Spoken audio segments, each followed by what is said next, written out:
In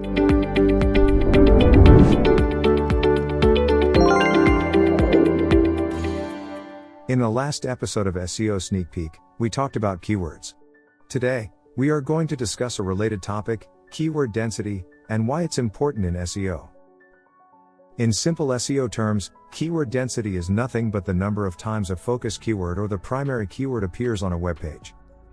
In the early days of search engines, keyword density was one of the SEO tactics that was highly exploited to rank websites higher on SERPs.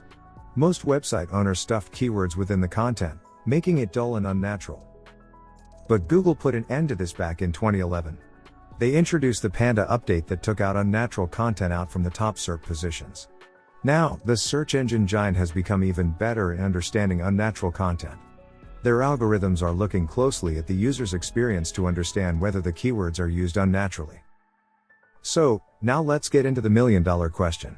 What should be the ideal keyword density after considering all these aspects?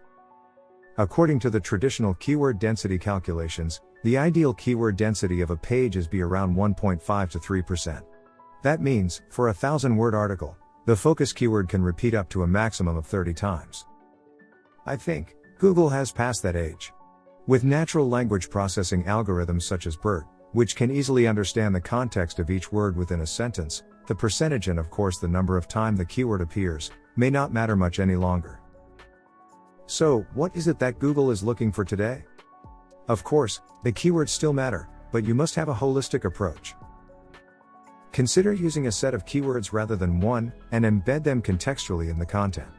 This will fulfill the topical relevance, which Google wants to see when ranking a page for a specific search query. Another way to make use of the keywords is by using LSI keywords. LSI keywords are terms and phrases that are similar or related to the focus keyword. The more LSI keywords you use, there are more chances of improving the relevance of your content. By the way, what type of keyword you are choosing also matters when calculating the keyword density. Head keywords and short-tailed keywords may not fit into the traditional equation.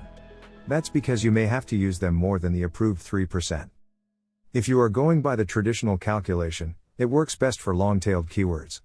We have covered in detail about long-tail keywords in our last SEO Sneak Peek episode. That's it for today's SEO Sneak Peek session. Hope this video helped you to understand keyword density and how it works in the context of modern search engines. Don't forget to hit like and subscribe buttons. See you next time when we come up with another interesting video.